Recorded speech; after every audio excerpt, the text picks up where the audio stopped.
IPMNation.com. All Natural Being. Warning, All Natural Being with Brian Brawdy is designed to shake your sense of self to the core. It's full context psychology with an empowering twist, a philosophical loofah for your soul. For those of you not ready or comfortable releasing your inner superhuman, listener discretion is advised. Here's your host, Brian Brawdy.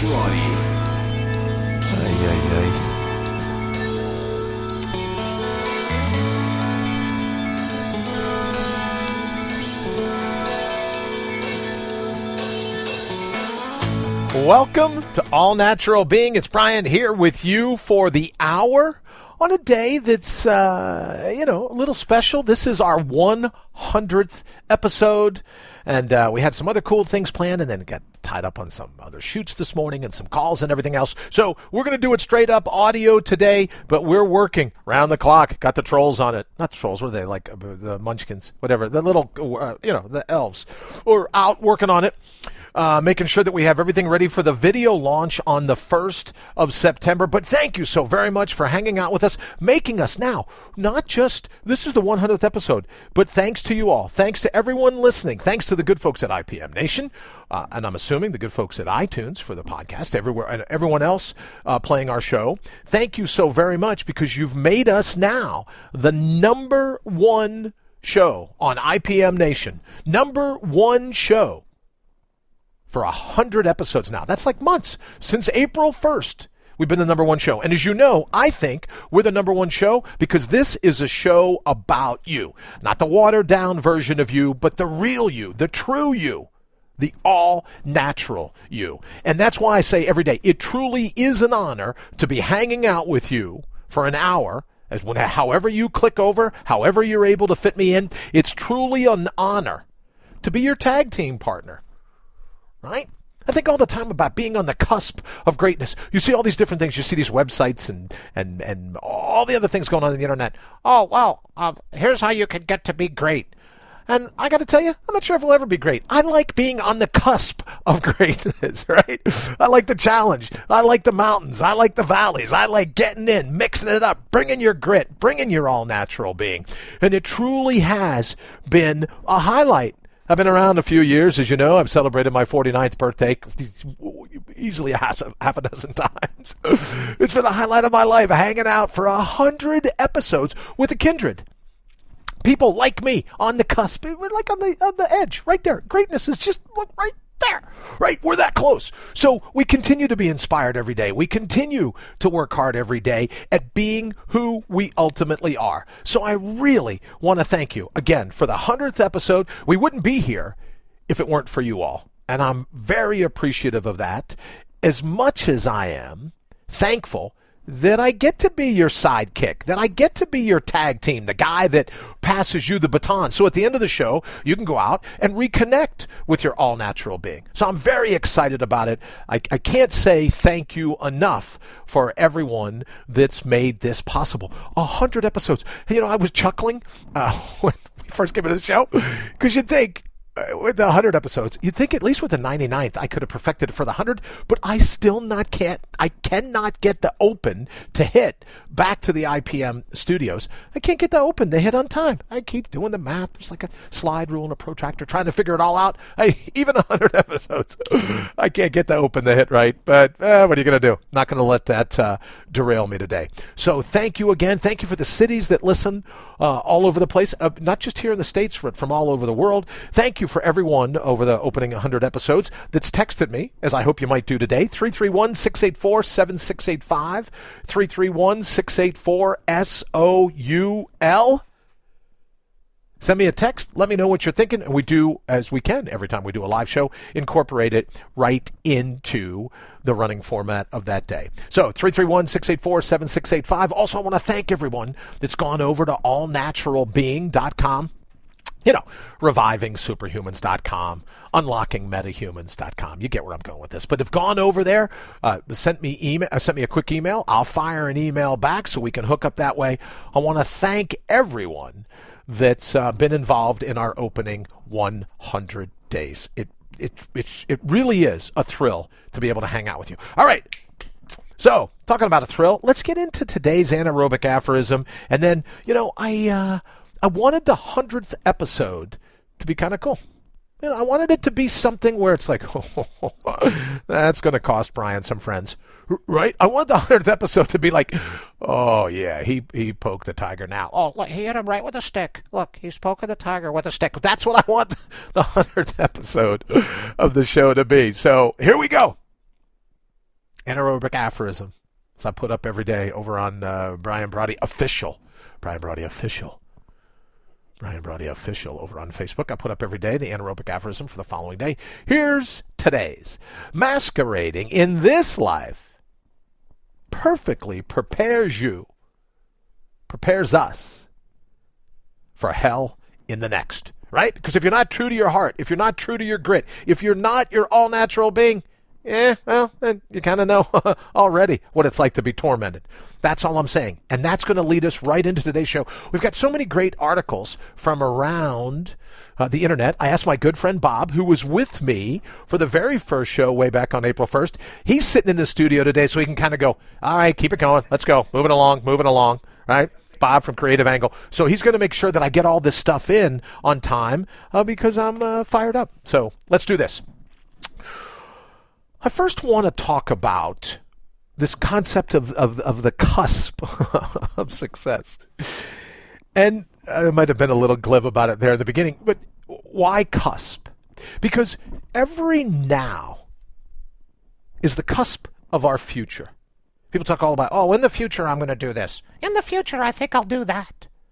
I'm here to say that the cusp of your future is right now. The only thing that you and I can control is this instant in all of time. Right here. Because this cusp of the future sets everything else in motion.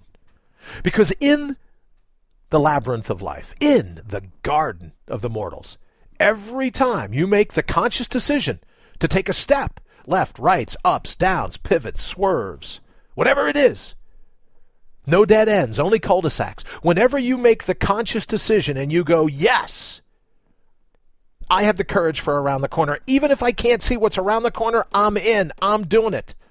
The moment you consciously make that decision, fate cannot step on you. It's just that simple. So it boils down to either take the step or be stepped on. Because if you and I hold back, if we sit back, I heard someone say the other day, I'm just killing some time. We're not killing time. We're killing life. I'm just killing some time. Just blowing a few hours here. No, you're blowing life. We have to decide in this moment, are we going to take the step or are we going to let fate step on us? Because every decision in the labyrinth presents us with another labyrinth. Every decision we make, which is why I'm always so fired up when we talk about, neuroplasticity. It's never too late because that's what the scientists tell us. Oh boy, we're going to get into some articles later this morning. Those scientists are all on a run. This is going to be great. I cannot wait to the bottom of the hour. So before we get to the bottom of the hour, you have to decide who makes your decisions. If every decision, every cusp of the future, which is the now, every decision that's made, either you make it or fate makes it for you, in this moment, right now, who are you going to let make that decision? And as soon as you and I realize, not just realize it, but also realize and adopt and own that we're here in the labyrinth, that the fingerprints of providence are presented for us, the divine, however you define it, gives you those clues, those tips, those cognitive cairns that mark your course. The sooner you recognize that, the sooner you begin to embrace that as a fact of life, the stronger you become. No debate, can't debate it, can't argue it. It's that simple. Recognize where you are in this moment, who you are, where you are, and what you plan on doing about it. Sooner you begin with that trifecta, that hat trick of your head, sooner you begin, stronger you become. All right? Now, I know. I've waited 100 episodes. Well, I most days throw them under the bus, so I don't know why I'd say, I wait 100 episodes to get the motivational drug dealers, the higher consciousness cartel, the self-help industry tacticians, It's an acronym just for you. The self-help industry tacticians. All these people screaming at you, jumping around, pounding their chest, taunting you to raise the bar. Well, I'm here to tell you, you are the bar. You raise you. You are the standard. So my question is, why not let you out? There is no bar to raise. You are that bar. So enough with the diet of distraction. Everything taking away from you remembering, from that amnesia, from that apathy, from that atrophy, the vicious cycle that we spoke of yesterday. The constant diet of distraction that keeps you from listening to the sound of your own heart, keeps you from dovetailing your heart and your head. Again, I ask, who's making your decisions right now, in this instant, the cusp of the future? People say, oh, no, now that I'm successful. Well, you read the really, truly successful ones, they never think they're successful. They're constantly throwing themselves back in the labyrinth. They'll tell you they're on the cusp of success. They're on the cusp of the future in this moment, and this is where they bring their grit. This is where they dovetail their heart and their heads. They don't distract themselves. They focus on their grit at hand. All these motivational speakers, they want you to be your best. I say just be you. Let me ask you, if you're not your best, let's just say that, let's give them the benefit of the doubt for about all I can stomach is usually about 20 seconds. Let's give them the benefit of the doubt. Let's say that, we want you to be your best. Well, if in those instances where you're not your best, what are you? Your worst? You don't have a worst in you. There's only you and your amnesia. You and your facade. The counterfeit you. There's no worst in you.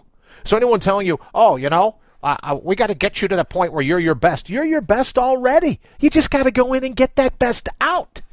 It's not a function of finding it. It's a function of freeing it. Or the motivational speakers. I heard one this morning. You have to decide. Are you going to be the wolf? Or are you going to be the sheep? You're a freaking human being. So let me ask you. You have to decide. Are you going to be the wolf? Or are you going to be in the herd? You're going to be a sheep. And then it went on for 20 minutes to tell you what goes on in a sheep's mind. I'm not a sheep. Couldn't tell you. Couldn't tell you what goes on in a herdling's mind. You're a human being. So let me ask you. My gift to you on our 100th episode, here's the big question. Is today the day you remember who you are? Are you going to masquerade for another day? Are you going to pretend to be something that you're not? I'm not successful, I'm not fulfilled, I'm not happy, I'm not lovable, I'm not good looking enough, I'm not smart enough, I'm not blah, blah, blah, blah, blah, blah, blah, blah, blah. Is today the day you remember who you are at your core? No BS, just you, in your heart. Is today that day? Because when you can answer that and go, yes, today is the day, that's life in the labyrinth. That's what it means to be aware in the garden of the mortals. Heard someone else talk about the other day, insanity. Boy, if you watch me most days, you'd think I'd be an expert on insanity. Yeah, I know what I'm talking about. What's my definition of insanity? Insanity, and it's the only definition that really works. I don't care what anyone else tells you. Ignore them. Listen to me for the next 30 seconds. My definition of insanity is the inattention or the indifference to the person you see when you look in the mirror, the person you see when you look in your own eyes. You're not attentive to that person. You're indifferent to that person. You turn your back. You give yourself a blind eye or a deaf ear to who you truly are. That's the definition of insanity. So get the padded rooms, get your little white coats with your arms strapped to your sides, whatever else they've always threatened to do to me throughout my life. Yeah, I had a tough childhood. More than once they threatened to lock me in a padded room. You couldn't tell, could you? Wouldn't know. No, I don't think so. My definition of insanity, when we're inattentive, when we're indifferent to who we are, when we're indifferent to where we are, and we're indifferent to what we're supposed to do about it. So that's my definition of hell. Viewing yourself as unimportant. Viewing yourself as disconnected from your heart and your head. Since apparently I'm in the mood to give some definitions, Bobby. How about this one? Want a definition of death? Living life delusionally. If you're inattentive or indifferent to the person you already are, you're delusional. People go, oh no, delusional means you don't listen to common sense. Common sense, that's why it's common. Oh, I'm going to a restaurant. I'd like a common hamburger, please. Oh, I'd like a common, right? Not too hot, not too cold, right? The Goldilocks. I'd like some common French fries. Who says that? Common sense, the static quo. That's what it means to be delusional. That's my definition of death here in the labyrinth. Living life delusionally. Disregarding who you already are. So again, I ask, is today the day you remember who you are? Is today the day you go, you know what? Enough. No more hide and seek. I'm not playing hide and seek anymore with my heart. Because when you and I defy who we are, there's no way death is going to save us. You might think, oh, it's the end. If you defy who you are, if you turn your back on who you are, that's insanity. If you view your life as unimportant to yourself, to the people around you, to your labyrinth, that's the definition of hell. So no more hide and seek. Is today the day you remember who you are? Don't defy it anymore, because death itself won't be able to shroud you from the responsibility of having abandoned who you are in your heart. And so people say, oh, well, our struggles. What I saw? Oh, I saw something else. Oh, how about some of life's problems? That's what everyone's worried about. Oh, there's problems in life. No. We're just not looking at it the right way. There's no problems in life other than forgetting who we already are. People say, oh, the mountains, too tall, too big a struggle. Trenches too deep. So what? That's their all-natural being. Mountains are supposed to be tall. If not, they're called hills. Valleys are supposed to be deep. Mariana's Trench, it's supposed to be deep. If not, you got yourself a puddle. Their all-natural being is to be tall, be deep. Your all-natural being is to get in and go, I don't care what you're bringing, fate. You picked the wrong guy. You picked the wrong girl. I don't know if I'm still allowed to say girl. I have to, there's so many things I'm allowed to say and not allowed to say. Oh, hey, I should mention, 100th episode. We'll run a commercial break. 100th episode, I still have a clean rating. I know, right? A clean rating over on Facebook. Or Ron, what's it called? Not even called Facebook. Where's my padded room when I need it? Over on iTunes, it's called. Or as Bob would say, the iTunes. Over on the iTunes, I still have a clean rating. Go figure that out. All right, we'll take a quick break. We'll be right back. IPMNation.com. IPMNation.com. Bob's just sitting there rolling his eyes going, they have let the nut house out of the nut house, didn't they, with you today? All I'm saying is my definition of insanity is that when you are inattentive and you are indifferent to who you are in your spine, your grit, your heart, your soul, that, what does Jason Silva call it? A fractal of that universal, of that cosmic poetry. What I believe that you're a spark of the divine, however you define the divine, you're a spark of that divine. And to turn your back on that, well, wait for it. That's what the Bible says is hell. That's what every religion on the face of the earth says. That's the separation. That's the torment. That's all the rest. And I'm simply suggesting that because you are the great-great-great-great-great-great-great-great-grandchild of the divine, however you define it, separating yourself from that spark, separating from yourself from that divine, is what? It's hell. That's what it meant. That's what it means. That's the definition. So before we move on, there's some really great stories on the web today. I got to ask you one more time. This is the only time I'll ask. Is today the day you remember and embrace who you ultimately are? No more buying into the walking, talking Venus flytraps. No more. No more. Is today the day you remember who you ultimately are? Ignore all the pits of quicksand. There's a few of them out there. They'll go, oh, no, that's not right. No, that's not the definition of insanity. Got to be careful. Once you get caught up in that pit, that quicksand, there you go. There's disregarding life. So no more hide and seek. Let the mountains be mountains. Let the valleys be valleys. Let the trenches be trenches. Let the obstacles be obstacles. All you and I are going to do is sharpen ourselves against them. It's like a whetting stone, a cutting stone, complaining, oh, I don't like it when the knife rubs up against me. Well, that's what an obstacle is. Obstacle's job is for you to hone your edge. So let's not complain about our obstacles anymore. We all got them. Let's look at them and go, oh, their all-natural being is to be obstacles. Our all-natural being is not to be derailed by them, not to ignore that still small voice that's within us, not to ignore that inner whisper. Sometimes, which leads us into our first story, this from Science Daily. Now, just let me get through this because you're going to sound like, uh-oh, Brian's crossed the political line. Now he's going to tell us who he's voting for. We're going to find out right now. Stay tuned. Title of the article in Science Daily, Strong External Governance Makes Top Managers More Prone to Cheat. Get out of here. No, that's what it says. It's right there on the internet. It's got to be true. So, what they're saying is when you have this outside threat, oh, this is going to happen, this is going to happen, this is going to happen, you look for shortcuts. There's no chance for you to exercise your own sense of honor.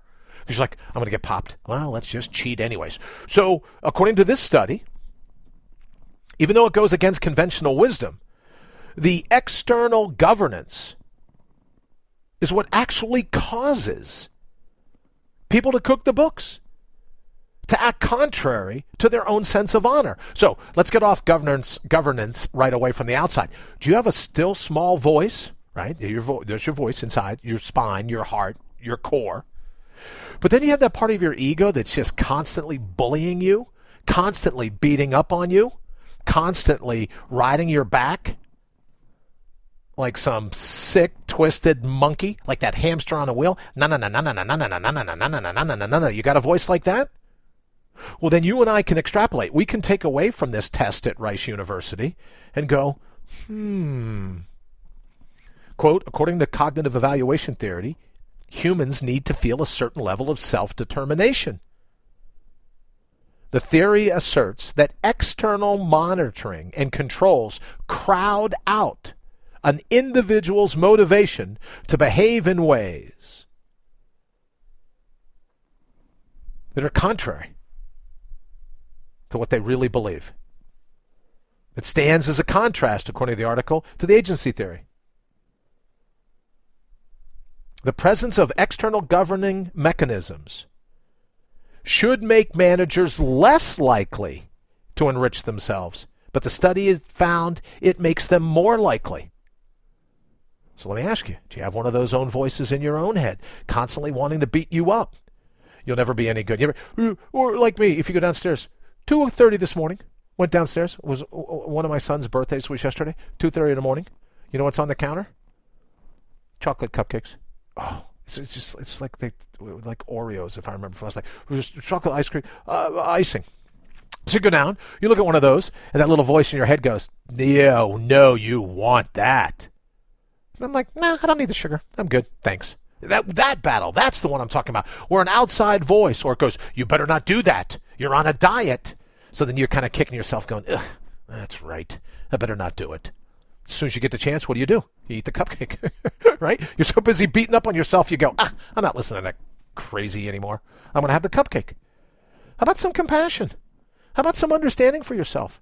How about go, no, I eat cupcakes, but that's one portion of my day. I don't eat cupcakes at 2:30 in the morning. Or whatever the external governance is. Whenever you have that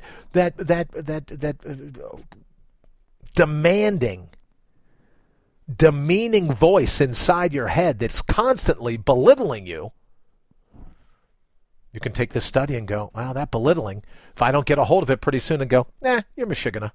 I'm going to ignore you altogether. If you don't do that, you set yourself up for failure because sooner or later it's easy to just cave and go along with that voice. So better yet, let's not cave. Let's not listen to the voice at all. Let's send them to a timeout as we talked about yesterday. Send them to a timeout. See ya.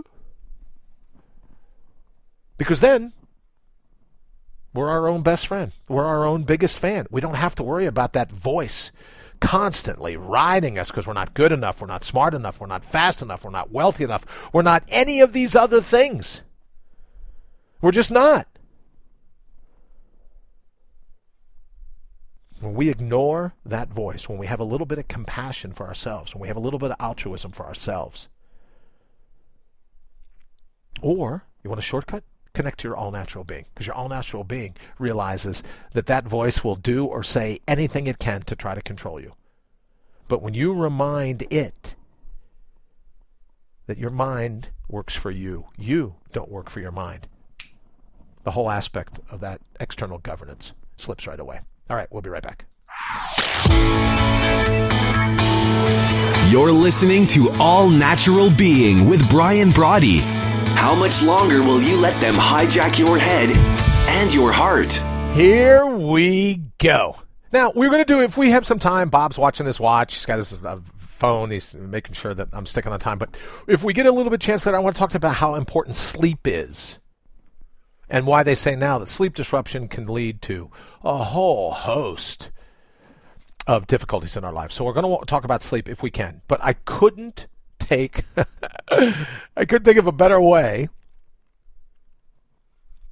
of spending the final half hour of our 100th episode than highlighting a couple of stories online. This from PLOS, just a world-renowned and respected website, professional publications. And I have to read you this summary. The title? Why most published research findings are false. My subtitle, Why some researchers are bat crap crazy. Now, quote, abstract, here it is. There's an increasing concern that most current published research findings are false. Say it isn't so. Oh, no. Quote, the probability that a research claim is true may depend, here's the shock alert, may depend on power and bias, the number of other studies on the same question, and importantly, the ratio of true to no relationships among the relationships probed in each scientific field. In this framework, the research finding is less likely to be true when the studies conducted in the field are smaller, when effect sizes are likely to be smaller, when there's a greater number of lesser pre-selection of tested relationships, which means everyone's in it to get their own answer. Most published research findings are false. Quote, simulations show that for most study designs and settings, it is more likely for a research claim to be false than it is for it to be true. Hold the press. Moreover, for many current scientific fields, claimed research findings may often be simply accurate measures of a prevailing bias. Oh, no, don't tell me. I just thought that was the media. I just thought that was, well, I didn't realize that. I just thought that was the internet. Everyone, oh, there's no bias here. It goes on to say that in this essay, it discusses the implications where everyone wants published, everyone wants to do a study, everyone wants to do research. Guess what? They're all nuts. And why is that so important? Because you say, well, Brian, you read some research studies from time to time. Absolutely. I think this is important. And we've got a couple other articles that kind of dovetail with that. One from Slate, another one from the Daily Emerald. You're just absolutely going to love. Why is that important? Because you and I have to decide for ourselves. All the scientists saying no such thing as spirituality.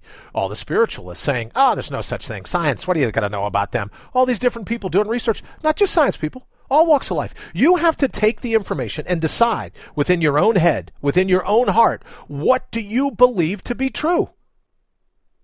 Because if you're waiting, well, I have 2,786 studies that all say what? That chances are an article written by their own think tank suggests that there's too much bias? That if a report is written, chances are, quote, it's greater to be false than true? We'll head on over. Let me see. Hit this one here. Oh, where's the Slate article? Oh, I love this one. Title of this article, Everything is Crumbling. This is by Daniel Engber, I'm going to say. An influential psychological theory born out of hundreds of experiments may have just been debunked. Here's the question. Drum roll, please. Somebody bang the gong.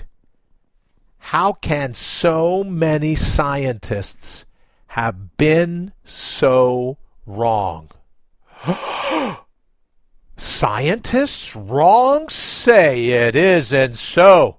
Is this like the Drudge Retort? What is that? What is that magazine where you get all the funny side of the news? Oh, The Onion. Is this an Onion report? Oh no, this is Slate. This is a really cool magazine. Talks about nearly 20 years ago, this particular test was done. Paper that has been cited more than 3,000 times. All these other scientists, oh, we did the same test, 20 years old, absolutely true. Don't worry about it, absolutely true. We've got the test, we did the research, we're the ones running around the lab coats, we're good. Hey, here's a stethoscope. Yeah, this is good, don't you worry. Uh-oh. Wait a minute. There was even a book, just of late, published about this particular study? Talking about how the science of ego depletion could be put to use. This particular study talked about how if you're stressed, you can actually deplete your willpower, right? Like there's the more stressed you are, the less willpower you have. Like as if you hold your breath, right? It's like you could ever really run out of that.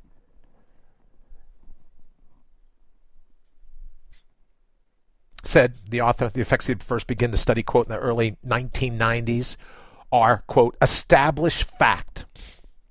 They've been replicated and extended in many different laboratories. So I am confident they are real. But guess what? The emperor had no clothes. The story is absolutely about to change. And all because of this nice little paper, published next month in the Perspectives in Psychological Science, describes a massive effort to reproduce the main effect that this study supports. What this study says, hey, look, here's the scoop. If you're stressed and you ask someone to have willpower, their ear power's gone off to get a Slurpee. They don't got any willpower left. Ooh, but if they're not stressed, willpower through the roof. Guess what? It was all BS. All these 3,000 studies. I got a lab coat. I got a plastic pocket protector. Look at this tape holding my glasses together. It's true, damn it. Oh, well, hold on.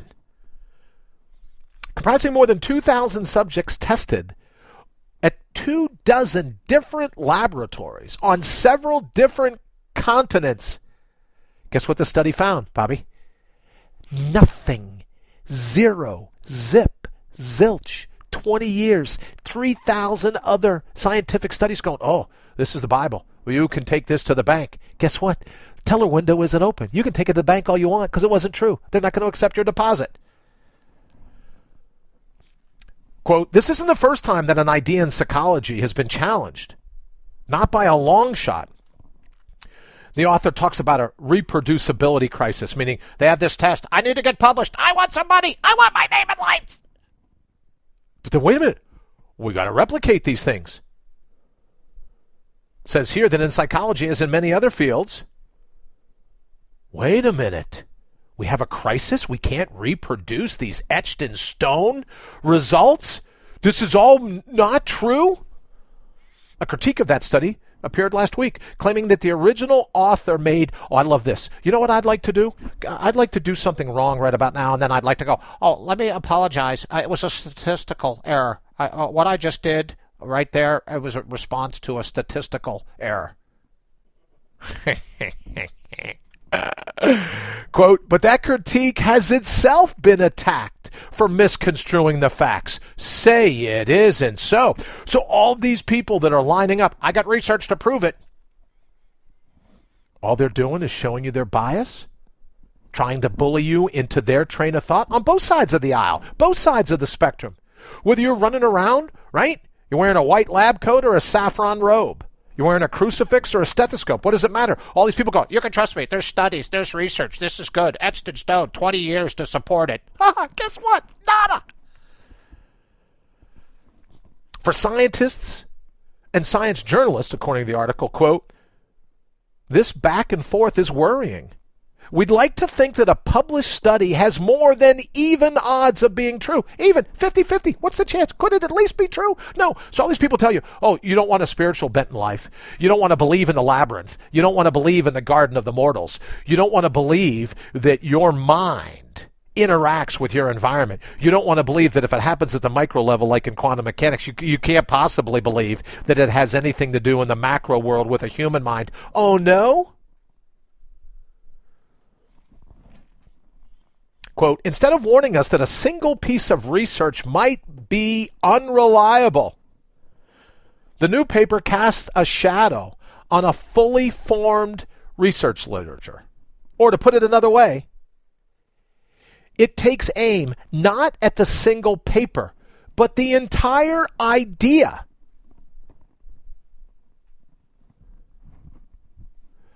It says this particular author's theory on willpower, its clever means of testing it, have been borne out again and again in empirical studies.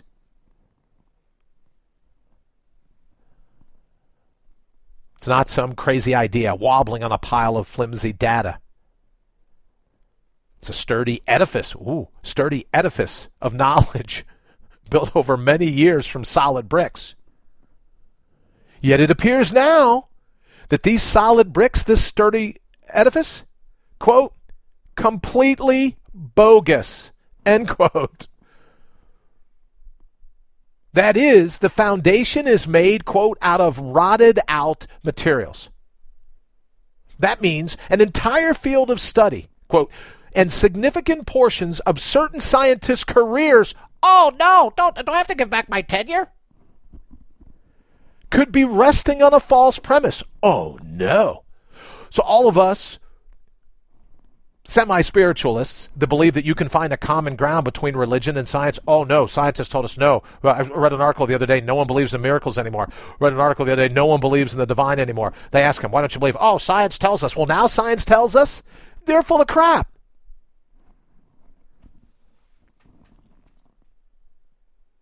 Again, let me quote the article. That means an entire field of study in terms of psychology. And they set up in the article before, and it just goes over all fields.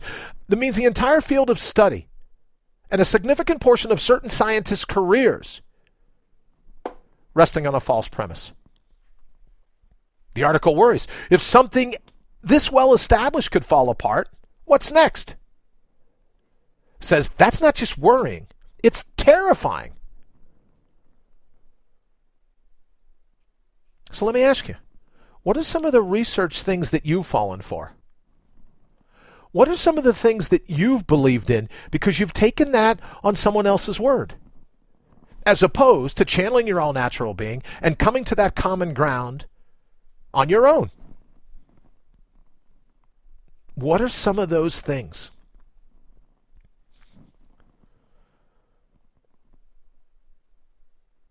The times people have told you were wrong about what you felt, either in a secular or a spiritual moment.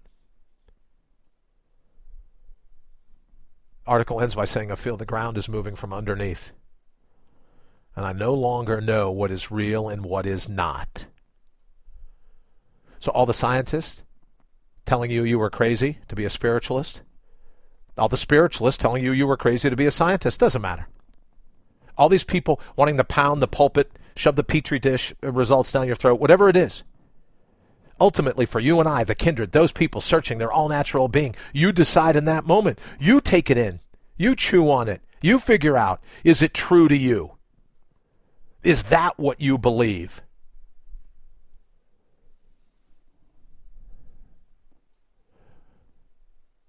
Article says all the old methods are in doubt. Even meta-analysis, which once were thought to yield a gold standard for evaluating bodies of research, now seem worthless. Quote, meta-analyses are, let me just say fooeyed. I'm still trying to keep the clean rating over on iTunes. So we'll just say meta-analysis are fooeyed.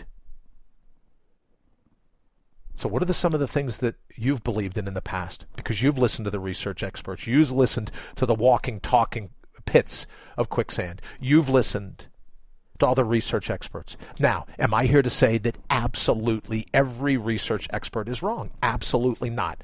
All I'm simply here is to suggest that given this story, when it comes to certain fields in psychology, and as the story says, you're welcome to question all kinds of stuff. We're going to read another one here in just a little bit where a professor went ahead and put up a fake syllabus going just about everything we believe is wrong. So what controls you in your life now? What boundaries have you set? What limits have you set? What are some of those things that you've done because you were absolutely convinced? Research said this is the way it is. This is reality. This is truth. This is what you should bet the farm on. This is what's etched in stone. And it was all BS. It was all mashugana. It was all bat crap crazy. It's up to you in the moment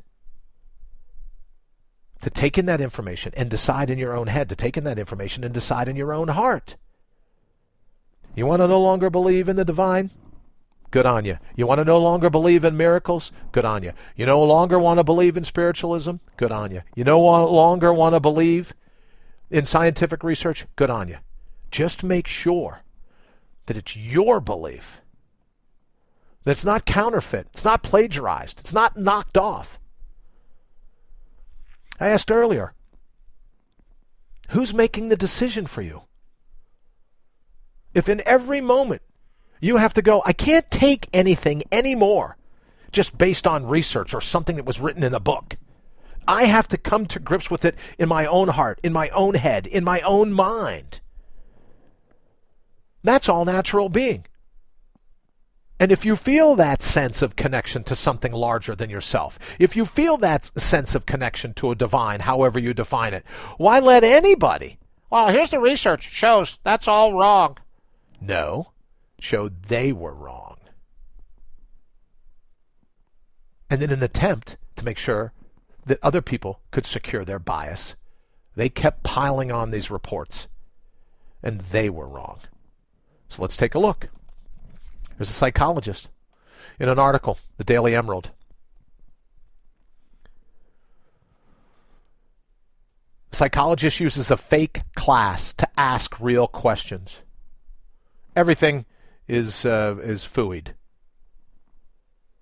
That was the title of the class. All kinds of people wanted to sign up for it. It said there's a reproducibility crisis facing psychology, facing all kinds of science, facing all kinds of things. How many things do you think have been overthrown in our lives? He goes on to report that a meta-analysis are fooeyed.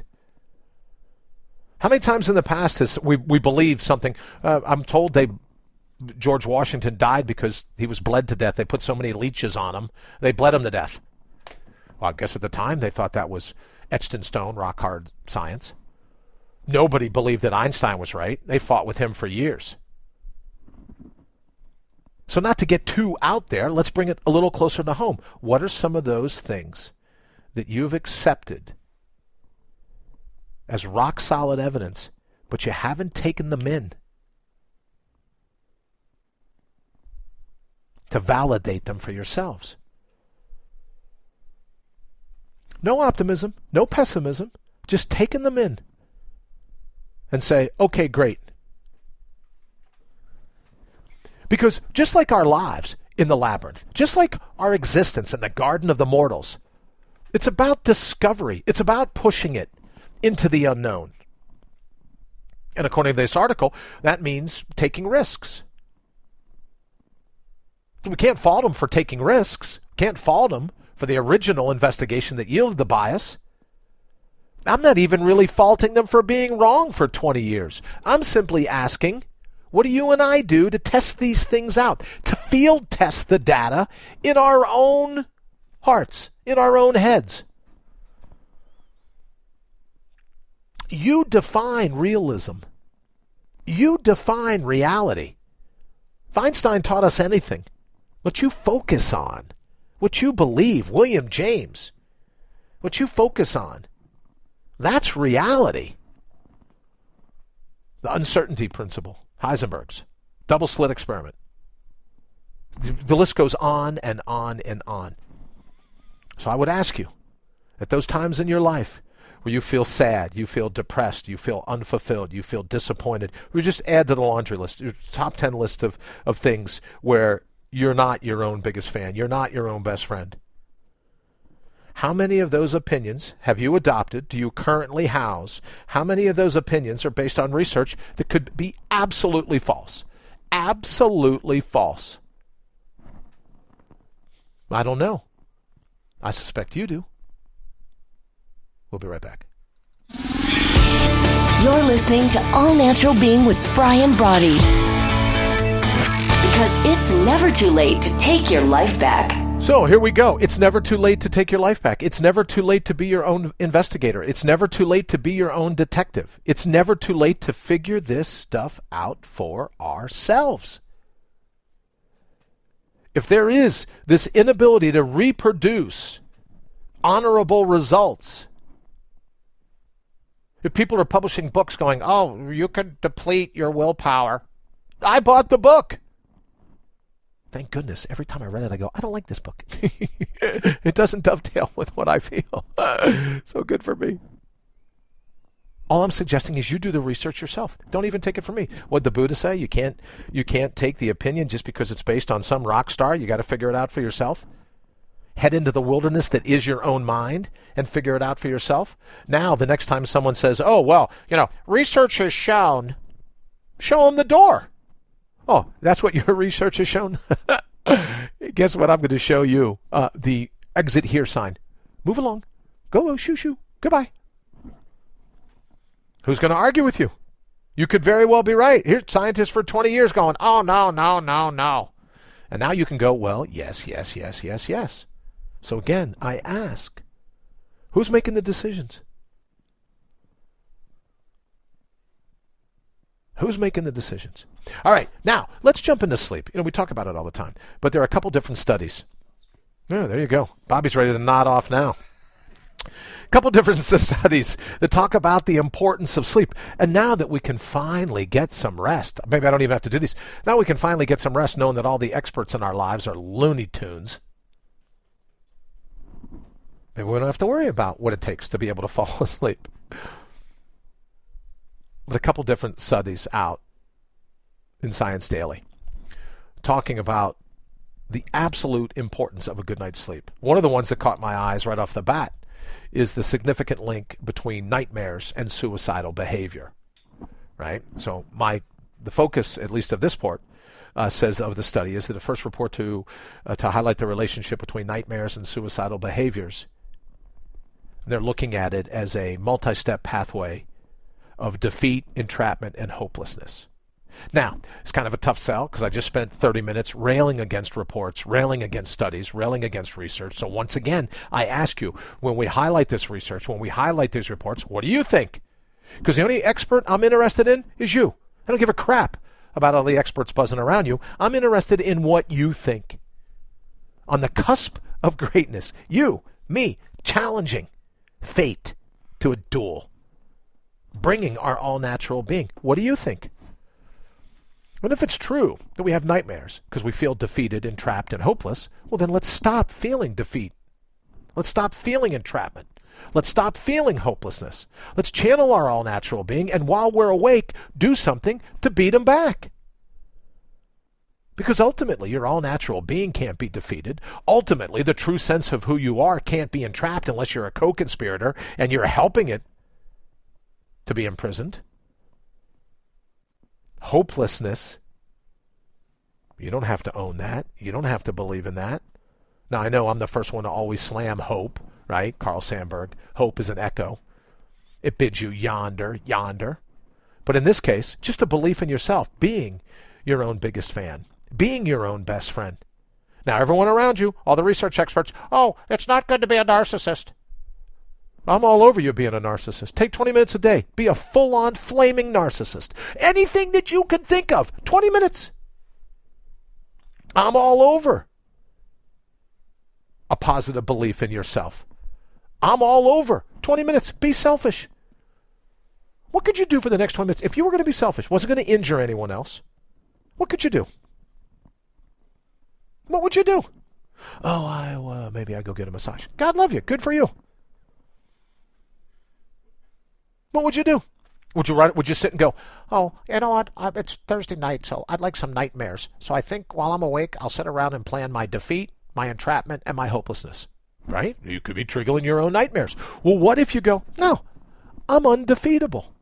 I'm unentrappable. There's no way that I'm going to buy into this sense of hopelessness. Channel our all-natural being. Remember who we are. Breathe in, exhale, scan your horizon, take action. Again, who's calling the shots? Who's asking the questions? Who's making the decisions here in the labyrinth of life? And I can guarantee that if you feel defeated, if you feel entrapped, if you feel hopeless, you're letting fate step on you. You're not taking a conscious step in the labyrinth. Look, you are the probable in a vast ocean of improbability. Just do the math. Look at, and we talk about this all the time, that any one human being is here, given the improbability of it. That's just the staggering improbability of it. That anyone is here. What is there to feel defeated by? What is there to feel entrapped by? What is there to feel hopeless about? That you made it here to the garden of the mortals with all of your natural resources.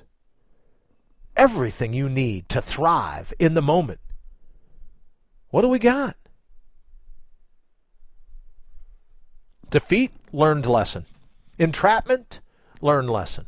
Hopelessness, learned lesson. And in honor, my friend Bob was here, big Star Wars fan. Why don't we throw in a quote from Yoda?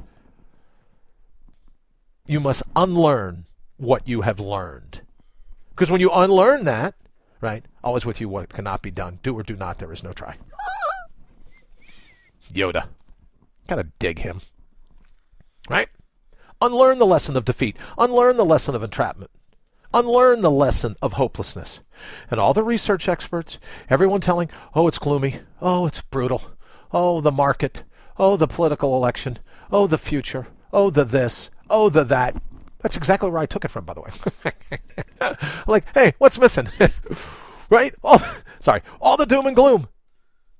Well. Another research expert. Isn't that just dandy? Am I allowed to say dandy? I don't even know if I can say dandy anymore. Depending on the context, thank you. Well, let me just say my goal is to always then take everything out of context. Another story. We talk about the disruption of sleep patterns. It leads to a tough day. So my suggestion is people say, oh, I wanted to fall asleep. I had so much stress. Well, let's look at what stress is. Stress comes from holding up your facade. Don't want to go all clinical on you because, as you know, not a shrink, not a therapist, not a proctologist, not a podiatrist. Right. Allegedly. Right. Thank you. Allegedly. 331-684-7685. 331-684-SOUL. Send me a text. All right? I'm none of those things. None of those things. But let me ask you a question. What if I'm right? What if stress in your life is because you're holding up a facade? How long was Atlas able to hold up the world before it got to be kind of stressful on his shoulders? Well, let me ask you. You holding up a facade? You holding up a counterfeit self? You holding up an inauthentic self? Well, to me, that might be stressful. You know, people make fun of me. They go, Brian, when you fall asleep, you're out like that. I go, if I'm sitting in a chair or I lie down, I got drool hardening on my chin in under 30 seconds, most times. Or it's like, what? You know, someone will text me and go, I texted you 8 o'clock. Did you get it? 8 what? P.M.? 8 p.m.? I lied down at 7:59. By 8 o'clock, you'd have to hit me with a baseball bat to wake me up. People say, how do you fall asleep so easy? Channel my all-natural being. I fall asleep thinking of what I'm thankful for. I don't get any stress. People go, oh, it's very stressful. Only if you try to hold up your facade. Only if you try to hold up the fake parts of yourself. Your all-natural being is like, thanks for another run in the labyrinth. Another great day. Thank you very much. You fall asleep full of gratitude. We talked about stealing Dave Letterman's top 10 list. What's your top 10 list? When you fall asleep tonight, just go over quickly. Top 10 things you're grateful for. Top 10 things you're thankful for. Sleep like a baby. Sleep like a baby. No sleeping pills. Go over the top 10 things you're thankful for. And then there's no fight or flight. There's no stress. Your body goes, well, I had a few things to complain about, but good God, I can't go up against a list of the top 10 things that she's grateful for. Yeah, I had a couple of bitches, a couple of complaints, but he's got the top 10 things that are going great in his life. How do I stand a chance against that? Out like a light. So I would offer, try the same thing. Bobby's rolling his eyes and goes, oh, there goes your YouTube. What is wrong with me today? iTunes, thank you. There goes your clean iTunes rating. No, it was a glitch. I actually said biatch. Everyone just thought I said bitch. It probably is going to sound like that, but it they'll take it out of context, right? Or am I mansplaining again? All right, we got to get ready to get out of here soon. All I would suggest is we're having trouble sleeping. Let's stop with the stress of holding up the facade, the scaffolding, the inauthentic in our lives. Or we could just do away with all the bat crap craziness circling around, all the walking, talking Venus flytraps. We could, as Bobby's signaling me, is that to tell me time's up, or are you telling me to look at my phone? Stop using electronics. Oh, but no, Bobby, I will not sit here and have you slam my new favorite my meditation app on my phone. Yes, I've got a meditation app. All right, that's what I'm doing. I'm going to use my meditation app with my headphones, staring at the screen so I can fall asleep. Good for you. Yeah, with goggles. Yeah, with virtual reality goggles. And for most of us, they want to escape reality. You want to escape reality? Just go over the list of things you're thankful for. We spend our days complaining about everything life throws at us. You want to escape reality? Your reality? Try a list of the top 10 things you're thankful for every night. Top 10 people you're going to forgive. Top 10 people, you're going, let me think 10 people that I can go, life's a tough gig. They didn't mean to do it. I'm out. I'm not going to give anybody a hard time. 331-684-7685, 331-684-SOUL. Thank you for a couple of people just texted me that they're not offended. I appreciate that. Thank you very much. We're closing up now. But thank you. Keep the text coming. Our 100 episode. So let me do this. Let me start jumping ahead. I'm not going to do the thing. I'm not going to do my top 10 things I want to be compassionate about. I'm not going to do the top 10 people I'm going to forgive. I'm going to start my list for this evening. Maybe I'll take a nap later today. It's a good thing to get on the list now. One of the top 10 things I'm thankful for that you all have hung out and put up with me for 100 episodes. That's like a long time. When I first started this, it was super dark early in the morning. And today, when I got up to try this, it's still super dark. So I went through an entire summer of the sun coming up at 4:30. Made that whole span. Since April 1st, we're still number one. The reason we're number one is this is a show about the real you. The real you that all the researchers are betting against. All the researchers, 2-minute warning. All the researchers saying, oh, you can deplete your resilience. Oh, yes, you can deplete. You're not the superhuman. You're not the metahuman you think you are. You're not the badass you think you are. And I have 3,876 and a half studies to prove that I'm wrong. Oh, guess what? You weren't. I love it. That's what I'm thankful for. Is that when everyone is betting against you, you get to go, I did my own research. I did some internal intel. I did my own investigation. And I'm just about ready to crush it. All right, my friends, we're going to get out of here. We'll see you tomorrow live. Don't forget, tonight at 5 p.m. Eastern, 8 p.m. Eastern, you can log back in to IPM Nation. Independent, provocative, mobile, just like your mind should be. Thank you so much for making us number one through these opening 100 episodes. All right, love you guys. Got to get out of here. See you tomorrow.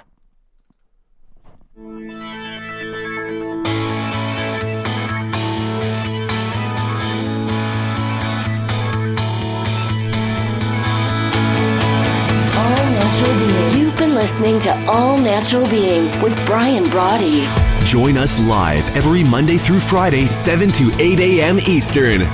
Also, check us out around the clock at allnaturalbeing.com. Until then, always remember to bring your own bold. Always remember, bring your own bold. And thank you for everyone that texted going, Brian, that wasn't offensive. I think you still get your clean rating on iTunes. So thank you very much. Nice to hang with a kindred, as always. Now get out of here. Go. Have an absolutely fantastic day.